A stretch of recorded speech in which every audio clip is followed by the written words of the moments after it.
বর্তমান সরকার কি বিএনপি সরকার? জাতীয়তাবাদের সরকার। একটি গণঅভ্যুত্থানের পর যে গণতান্ত্রিকভাবে বিজয়ী হয় একটি দল, সেই দলের গণতান্ত্রিক সরকার? এটা কি বেগম জিয়ার সরকার? শহীদ জিয়ার সরকার? নাকি জামাত বিএনপির একটা আপগ্রেড ভার্সন, সেই সরকার? এটি কি মেটিকুলাস ডিজাইনের একটি সরকার? নাকি ডক্টর মোহাম্মদ ইউনূসের যে সরকার ছিল, সেই সরকারের একটি এক্সটেন্ডেড ভার্সন বা কপি নাম্বার 2? এটা কি ভারত সমর্থিত একটি সরকার, নাকি আমেরিকার ব্লুপ্রিন্টের একটি সরকার, নাকি জনগণের প্রত্যক্ষ ভোটে নির্বাচিত একটি দেশপ্রেমিক সরকার? এই যে প্রশ্নগুলো করলাম, আপনাদের হয়তো মনে থাকবে না, কিন্তু আমি জাস্ট রিউইন্ড করার জন্য বলছি যে আপনি একটি সরকারকে ইতিবাচক, নেতিবাচক যে নামই ডাকতে পারেন, সেই নামগুলো একে একে বললাম। কিন্তু একবার একটু ভেবে দেখুন তো, বুকে হাত দিয়ে, যে এই নামগুলোর একটিও আপনার মনোভূত হলো কিনা, বা আপনি এই সরকারকে, আমি যে নামগুলো বললাম, এই নামের অধীন ওইরকম কোনো সরকার মনে করেন কিনা। দেখবেন আপনার সেই নামগুলো মনে আসছে না। এখন আমি আর একটা কথা বলি। এই সরকারকে বেশিরভাগ মানুষ যারা সামাজিক মাধ্যম ব্যবহার করেন, তারা বলার চেষ্টা করছেন এটি একটি ফেসবুকের সরকার। দেখেন তো কথাটা আপনার সাথে মিলে কিনা। এ সরকার যা কিছু করছে তা সঙ্গে সঙ্গে তারা ফেসবুকে প্রচার করার জন্য রীতিমতো পাগলামো শুরু করেছে। বিএনপির মিডিয়া সেল আছে, তারপর তারেক রহমান সাহেবের একটা ভেরিফাইড ফেসবুক পেজ আছে, সেটা। এই দুটো থেকে প্রতিটি মুহূর্তে দেশবাসীকে জানানো হচ্ছে সরকার কি করছেন, সরকার প্রধান কি করছেন, পরিবার পরিজন কি করছেন, সরকারের যে কর্মকাণ্ড বা রাষ্ট্রের যে কর্মকাণ্ড, সেইগুলো এখান থেকে প্রচার করা হচ্ছে। এবং কখনো কখনো প্রচার করতে গিয়ে এমন ক্ষুদ্রাতি ক্ষুদ্র, এমন তুচ্ছাতি তুচ্ছ, এমন হাস্যকর বিষয়গুলো প্রেস রিলিজ আকারে এই ফেসবুকের পেজগুলোতে আসছে, যেগুলো আসা উচিত নয় এবং যেগুলো কোনো পত্রপত্রিকায় সাধারণত আসে না। মানে সাংবাদিকতার যে একটা মানদণ্ড রয়েছে, সেই মানদণ্ড অনুযায়ী যা কিছু প্রচার হওয়া দরকার, সেই প্রচারগুলো তারা করছেন না। বরং অন্যান্য সবাই যেভাবে ফেসবুক, ইউটিউব, টুইটার, এখন তো টুইটার নেই, এখন এক্স হ্যান্ডেল, বা ট্রুথ সোশ্যাল, বাইদু, গুগলের যে সকল সাইট রয়েছে, সেখানে যেভাবে মানুষ তার মতামতকে প্রকাশ করে, যেভাবে প্রচার করে অনেকটা স্বাধীন এবং সার্বভৌমভাবে, ঠিক সেইভাবে বিএনপির যারা লোকজন রয়েছেন বা এই সরকারের সাথে সম্পৃক্ত প্রচারণার দায়িত্বে যারা নিয়োজিত আছেন, তারা সেইভাবে সব কিছু প্রচার করছেন। ফলে যারা এ দৃশ্য দেখছেন, তারা সবাই বলার চেষ্টা করছেন যে এটা একটা ফেসবুকের সরকার। আমি এই সরকারকে ফেসবুকের সরকারও বলবো না, অন্য কোনো কিছু বলবো না। আমার দৃষ্টিতে এই সরকারের মধ্যে একটা প্রচণ্ড আবেগ কাজ করছে। এটিকে একটি আবেগের সরকার হিসেবে আপনি বর্ণনা করতে পারেন। যেমন আমি প্রধানমন্ত্রী তাকে দিয়ে শুরু করি। তিনি বহু বছর পর বাংলাদেশে এসেছেন, 17 বছর। এই বাংলাদেশে আসার পর তিনি খুব আশ্চর্য হয়ে গেছেন। এই 17 বছরে বাংলাদেশের যে বিবর্তন, মানুষের মন মানসিকতা, ঢাকা শহরের রাস্তাঘাট, খাবার দাবার, শেখ হাসিনার জমানাতে চোখ ধাঁধানো সব উন্নয়ন, একই সঙ্গে রাষ্ট্রীয় দায়িত্ব পাওয়ার পরে রাষ্ট্রের যে সকল লায়াবিলিটিস, অপরাধ, এই পুরো জিনিসগুলো যখন তার সামনে অ্যাজ এ প্ল্যাটার হিসেবে পাশাপাশি পরিবেশন করা হচ্ছে, অর্থাৎ আমাদের যে বহুমাত্রিক খাবারগুলো আমরা সেই পরিবেশন করি, আপনি একটা বুফে খাবারে গিয়ে মাছ, মাংস, তরি তরকারি থেকে শুরু করে 100টা আইটেম নিয়ে একটা প্লেট তৈরি করলেন, তারপর খেতে বসলেন। তো প্রধানমন্ত্রী যখন আসছেন, তিনি তার সামনে এখন পদ্মা সেতু আছে, তার সামনে এক্সপ্রেসওয়ে আছে, মেট্রো রেল আছে। আরও শেখ হাসিনার জমানাতে যত সকল যেখানে তিনি যাচ্ছেন, বড় বড় রাস্তাঘাট, রূপপুর বিদ্যুৎ কেন্দ্র থেকে শুরু করে সব কিছু একটা সাইডে আছে। অন্যদিকে ২৪ লক্ষ কোটি টাকার দেশি বিদেশি ঋণ আছে। তার সামনে একটা বকে যাওয়া জেনারেশন আছে, যে জেনারেশন শুধু সারাদিন মোবাইল টিপে। তারা সব আজে বাজে দৃশ্য সেই মোবাইলে দেখে, পর্নো সাইটগুলো দেখে, নেশা করে, কিশোর গ্যাংয়ের সাথে জড়িত। এটার একটা দৃশ্য আছে তার কাছে। তার দলের ৩-৪টি মুনাফিক গ্রুপ, একটা সিঙ্গেল মুনাফিক না, ৩-৪টি মুনাফিক গ্রুপ। একটি লন্ডনী মুনাফিক গ্রুপ, আরেকটি ঢাকার মুনাফিকি গ্রুপ, আর একটা সারা বাংলাদেশে ছড়িয়ে ছিটে থাকা তৃণমূলের মুনাফিক গ্রুপ। তারা তার সামনে আসছে এবং একে অপরের বিরুদ্ধে বিষোদ্গার করে তার যে স্বাভাবিক চিন্তা সেটা নষ্ট করে দিচ্ছে। সে কোনো সত্য কথা শুনতে পাচ্ছে না। যারা যাচ্ছে তার কাছে সবাই বলছে আমি খুব ভালো, আমি এই করেছি ওই করেছি। দ্বিতীয় তারা সুযোগ পেলে বলছে অমুক লোক খারাপ, সে এই করেছে এই করেছে। আর এরপরে যদি সুযোগ হয় তাহলে প্রধানমন্ত্রী এবং তার পরিবারকে নিয়ে তারা প্রথমত প্রশংসা করছে, আর দ্বিতীয়ত তাদের মেজাজ গরম হয়ে যায়, মেজাজ খারাপ হয়ে যায়, এই ধরনের কথাবার্তা ভীষণভাবে ছড়াচ্ছে। ফলে কি হলো, তিনি নিজেকে নিয়ন্ত্রণ রাখতে পারবেন না বা পারছেন না। এরকম একটা স্বাভাবিক অবস্থার মধ্যে চলছে, এবং এরকম অবস্থা যখন চলে তখন মানুষের মধ্যে আবেগ চলে আসে, ভীষণ রকম আবেগ চলে আসে। এবং সেই আবেগ আমরা প্রধানমন্ত্রী, তার মন্ত্রী পরিষদ এবং অন্যান্য যে সকল কর্তা ব্যক্তি রয়েছে তাদের মধ্যে দেখতে চাচ্ছি বা দেখতে পাচ্ছি। এখন সেই আবেগগুলো কি? আবেগগুলো হলো যে তারা মানুষকে আশ্চর্য করে দিতে চাচ্ছে, সারপ্রাইজ, ম্যাজিক্যাল কিছু একটা করতে চাচ্ছে। এক মন্ত্রী বিরাট একটা লাভ দিচ্ছে, আর এক মন্ত্রী হুঙ্কার দিচ্ছে, আর এক মন্ত্রী এরকম একটা বক্তব্য দিচ্ছে, আর এক মন্ত্রী চিন্তা করছে সরকারের স্থায়িত্ব কতকাল হয়, যা পারো সব কিছু নগদ নিয়ে লাও, নগদ সব কিছু নিয়ে নেও। এরকম আলু লিয়েলে, ওই যে একটা বিখ্যাত সিনেমা আছে না, সেই সিনেমার মতো আলু লিয়েলে, যেখানে আলু পাও যত নিয়ে নাও।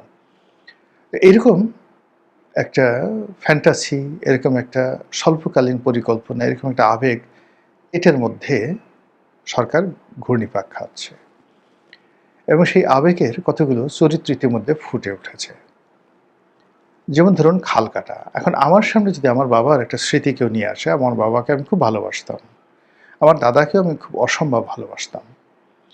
এখন আমার দাদার ব্যবহৃত চশমাটা আমার মনে পড়ে, তার হাতে একটা তসবি ছিল, অসাধারণ সুন্দর, আর তার হাতে একটা লাঠি ছিল। আমি জানি না এই জিনিসগুলো কোথায় ছিল। দাদা পানি খেতেন, দাদা দাদি দুজনে পানি খেতেন। পিতলের একটা সুন্দর মগ ছিল, যেটাকে আমরা আঞ্চলিক ভাষায় বলতাম পালি। দাদা উজু করতেন, একটা পিতলের বদনা ছিল, এবং সেটা আমার দাদি বা বাড়ির কাজের লোক যারা ছিলেন সেটা ৩ বেলা ওটাকে তেঁতুল দিয়ে পরিষ্কার করে ঝকঝকে তকতকে করে রাখা হতো। এবং উনি যখন সেইটার পানি দিয়ে উজু করতেন, সেটা দেখার মতো দৃশ্য আমার চোখে এখনো ভাসছে। তো আমার সামনে যদি সেই বিষয়গুলো আনা হয় এবং এক একটা জিনিসের মূল্য অনেক বেশি চাওয়া হয়, যেমন ওই যে পালি, ওই পিতলের বদনে বা বদনা যেটা বলা হয়, এর বিনিময়ে যদি বলা হয় যে তোমাকে ১ কোটি টাকা দিতে হবে, আমি হয়তো দাদার স্মৃতি রক্ষার্থে সেটা দিয়ে দেব। আমার এক দাদা, তিনি একটা বন্দুক কিনেছিলেন। আমি জানি না সেই বন্দুকটা এখন কোথায় আছে। তো দাদার ভাই, তিনি আইজি হয়েছিলেন পরবর্তীতে পাকিস্তান জমানাতে। ১৯২১ সনে তিনি সেই ২৪ পরগনা জেলার এসপি ছিলেন, পুলিশ সুপারিনটেন্ডেন্ট ছিলেন। তো ওই সময়টাতে তিনি একটা ব্রিটিশ একটা বন্দুক কিনেছিলেন এবং আমরা শুনেছি এই গল্প। এবং সেই বন্দুক নিয়ে তিনি যখন আমাদের গ্রামে এসেছিলেন, গ্রামে এসে এসপি, তখন আপনি চিন্তা করুন ১৯২১ সনে ব্রিটিশ পুলিশের এসপি, চারটিখানি কথা নয়। এবং এটা ICS করা। তো উনি আসছেন, তারপরে গ্রামে এসে এখন শিকার করবেন। তো আমাদের গ্রামে এরকম একটা চিতাবাঘ শিকার করে ফেললেন। তো ওই যে বন্দুক যে স্মৃতিটি, সেই বন্দুকটি এখন কোথায় আছে আমি জানি না। আমি শুনেছি আমার এক দুঃসম্পর্কের কাকার কাছে সেটা আছে। ওই বন্দুকটি যদি আমাকে দেওয়া হয়, আমি যেকোনো মূল্যে ওই স্মৃতিটাকে ধারণ করব। ধারণ করে এরপরে আমার ঘরে আমি সেটা টানিয়ে রাখবো। এটা সবাই, এটা অনেক মানুষ, কেউ হয়তো একটা তলোয়ারের প্রতি দুর্বলতা, কোনো এক জমানাতে আজ থেকে 400 বছর আগে তার কোনো আত্মীয় হয়তো কোনো রাষ্ট্রীয় বাহিনীর সেনাপতি ছিলেন, সুবেদার ছিলেন, এরকম এগুলো মানুষ সংরক্ষণ করে। তো এখন বিএনপির এরকম কতগুলো আবেগের জায়গা আছে। সেই আবেগের জায়গাগুলো যেমন খালকাটা, বগুড়া, ফেনী, এরপরে দিনাজপুর। দিনাজপুর মানে বেগম খালেদা জিয়ার যে বাবার বাড়ি বা দাদার বাড়ি সম্ভবত ওই জায়গাতে। এরকম যে জায়গাগুলো, যে জিনিসগুলো, যে কর্মগুলো বিএনপিকে খুব আবেগপ্রবণ করে তোলে, খুব সুকৌশলে বিএনপিকে ঠিক সেই জায়গাতে নিয়ে দেওয়া হচ্ছে। ফলে আমাদের সমাজের হাজার হাজার গুরুত্বপূর্ণ কাজকর্ম বাদ দিয়ে এখন বগুড়ার উন্নয়ন করো। আমরা গিয়ে দেখলাম যে এই গত 19 জন না 20 জন মন্ত্রী ইতিমধ্যে বগুড়া ভ্রমণ করেছেন গত 2 মাসে, এবং আরও মন্ত্রী, ওখানে মন্ত্রীরা যাওয়ার জন্য পাগল। বগুড়াকে এখন তারা প্রশাসনের কিবলা বানিয়ে ফেলেছে। বগুড়ার মন্ত্রী, যে মন্ত্রী বগুড়া যাবে, যে মন্ত্রী জিয়া রহমান বাড়িতে যাবে, বগুড়াতে গিয়ে মানে একদিন দুদিন থাকবে, ওটা তার জন্য একটা ক্রেডিট, তার জন্য একটা পুণ্যের কাজ, তার জন্য মানে ক্ষমতায় টিকে থাকার একটা ট্রাম্প কার্ড এখন বগুড়া। একইভাবে ফেনী, বেগম জিয়ার বাড়ি যেখানে। তো এই যে ফেনী বেগম জিয়ার বাড়ি মানে তার বাবার বাড়ি, আর তার বেগম জিয়ার যে মায়ের বাড়ি, এটি হয়তো উত্তরবঙ্গে, সেখানেও তারেক জিয়া গিয়েছেন এবং তিনি নানা বাড়ি এসেছেন, এই কথাগুলো বলেছেন যে আমি আপনাদের নাতি। এর বাইরে সিলেট নিয়ে শুরু হয়েছে, সিলেট তার শ্বশুর বাড়ি, ওখানে সব মানুষ তাকে পাইকারি হারে দুলাভাই বলছে, এবং এটা যে তাকে নিয়ে মস্কারা করছে, ঠাট্টা করছে, এই কথা মানে ওই যে রাজার সেই গল্পের মতো, রাজা যে উলঙ্গ, একটা শিশু ছাড়া কেউ বলতে পারছে না। প্রকাশ্যে জনপদে হাজার হাজার মানুষ যখন বৃষ্টির মধ্যে দাঁড়িয়ে দাঁড়িয়ে ও দুলাভাই, ও দুলাভাই, ও দুলাভাই বলছে, এর মধ্যে যে জামাতের লোক নেই, গুপ্ত লোক নেই, এটা যে ঠাট্টা করা হচ্ছে না, মস্কারা করা হচ্ছে না, আপনি কি করে বুঝলেন? একজন সরকার প্রধানকে আপনি দুলাভাই বানিয়ে দিচ্ছেন, ভগ্নিপতি বানিয়ে দিচ্ছেন। ওই যে সুরঞ্জিত সেনগুপ্তের মানে একটা সেই কৌতুক যে আপনি তো রাষ্ট্রপতি, আপনি তো ভগ্নিপতি নন। দেখেন সেই কথাগুলো এখন জনপদে চলে আসছে। কোনো জনপদে কোনো মন্ত্রী এমপিকে এইভাবে দাঁড়িয়ে দাঁড়িয়ে দুলাভাই দুলাভাই বলে স্লোগান দিয়েছে, এই ঘটনা বাংলাদেশে ঘটেনি। তো এই আবেগের জায়গাগুলো নিয়ে এক শ্রেণীর লোক, পক্ষে হোক বিপক্ষে হোক, ভালো হোক মন্দ হোক, তারা বিএনপিকে ব্যস্ত রাখছে, এবং বিএনপি তাদের নিত্য নৈমিত্তিক সমস্ত কাজ বাদ দিয়ে এই আবেগ নিয়ে তারা ভীষণ রকম দৌড়দৌড়ি করছে, যার ফলাফল সঙ্গত কারণে ভালো হবে না। এইগুলো একটা। আবেগের দ্বিতীয় যে স্তর, আবেগ যখন খুব বেড়ে যায় তখন মানুষ কিছু করতে চায়, দে লাইক টু ডু সামথিং। ধরুন সেক্স বা যৌনতা। তো যখনই আপনার আবেগের একটা চূড়ান্ত জায়গাতে যেতে চায়, তখন মানুষ সেই যৌনতার যে সর্বোচ্চ পর্যায়ে সে সঙ্গম করতে চায়, মিলিত হতে চায়, সে উদ্গত করতে চায়, তার ভিতর যে নির্যাস আছে সেই নির্যাস সে বের করে দিতে চায়, যেটিকে আমরা বলি কাম। এখন কামের, যৌনতাকে আমরা ব্যবহার করি, কিন্তু কামের আরো অনেক দিক আছে। উৎসাহ, উদ্দীপনা, পরিশ্রম, প্রাপ্তি, ভালো লাগা, সবই কিন্তু কামের মধ্যে। তো যখন আপনি আবেগের মধ্যে থাকবেন, আপনার ভিতরের যে কাম ভাব আছে, সেই কাম ভাব আপনি আর লুকাতে পারবেন না। আমরা যেমন দেখা গেল একটা শিশু, সেই শিশু, তাকে আপনি আদর করতে গিয়ে তার যে মলদ্বারে চুম্বন দিচ্ছেন, তার যৌনাঙ্গে চুম্বন দিচ্ছেন, তার গালে চুম্বন দিচ্ছেন, তার পায়ে চুম্বন দিচ্ছেন, এবং কি কথাগুলো বলছেন, ওরে আমার তুলু তুলু বাবারে, ওরে আমার পুতু পুতু মারে, ওরে আমার চুনু চুনু হাসুরে, ওরে আমার পুনু পুনু পালুরে, ওরে আমার টিনু টিনু পিনুরে। এই কথাগুলো আপনারা বলেন না বাচ্চাদেরকে নিয়ে, তখন কিন্তু আপনার হুঁশ থাকে না। আপনি ভালো লাগার এমন একটা পর্যায়ে চলে যান, প্রথমে আবেগ, তারপরে ভালো লাগার এমন একটা পর্যায়ে। তখন আপনার আসল চরিত্রটা বের হয়ে যায়। এবং এই যে মানুষ যখন কাম ভাব আসে, সেটা যৌনতা হোক কিংবা সেটা ধরেন খুব বেশি পরিশ্রম করুন, তখন মানুষ উলঙ্গ হয়ে যায়। আপনি গ্রামে দেখবেন যে খুব বেশি যারা পরিশ্রম করেন কৃষকরা, তারা সেই যে নিতম্বের ২ অংশ বাদ দিয়ে শুধু লজ্জাস্থানকে ঢেকে তারা সেই যাকে বলা হয় কাজে নেমে পড়েন। মানে মানুষের শরীরে আর কোনো গোপন কোনো জিনিস থাকে না। রাজনীতিতে যখন এই কাম চলে আসে, তখন একটা মানুষের আসল চরিত্র প্রকাশ হয়ে যায়। সে কতটা লেখাপড়া জানে, তার রুচি কি, সে আসলে কেমন মানুষ, তার মুখ ফসকে বের হয়ে যায়। ওই যেমন এর আগে এই বেটা রাখ তোর কাঠ, এই বেটা রাখ তোর কাঠ, এই তোরা চুপ করবি না আমি চলে যাব। এই কথাগুলো আমাদের রাজনৈতিক মঞ্চে জামাতের আমিরও বলেছেন, তারপরে তারেক রহমান সাহেব বলেছে, এই তোরা চুপ কর, তোরা কি গুপ্ত, আয় এদিকে আয়। মানে এই যে তুই তুকারি করে সে যে কথা বলছে, নর্মালি সে তো সবসময় নিজেকে পলিশ রাখার চেষ্টা করে, কিন্তু তার আবেগের কারণে, ক্রোধের কারণে, কামের কারণে তার ভিতরের যে আসল যে চরিত্রটা সেটা বের হয়ে আসে। এবং সে এই যে মানুষকে যে তুই তুকারি করে কথা বলতে পারে, এই তুই, এই কথাটা বলতে পারে, এটি মানুষ জেনে গেল। আবার ওই যে আমির বা জামাতের যে সভাপতি, সে যে বলল রাগ তোর কার, সে যে প্রধানমন্ত্রীকে তুই তুকারি করতে চায়, তুই করে বলতে চায়, তার সঙ্গে তাকে বকা দিতে চায়, তাকে আরো কিছু করতে চায়, এটা তার যে ওই কাম ভাবের যে সর্বোচ্চ, এটা শুরু হয়েছে আবেগ দিয়ে। তো এটা এখন এই ছড়াছড়ি হলো, কামের পরে ক্রোধ, আবেগের পথে যেটা হয় সেটা হলো ক্রোধ আসে। প্রথমে কাম আসে একটা অংশ, আর একটা হলো ক্রোধ।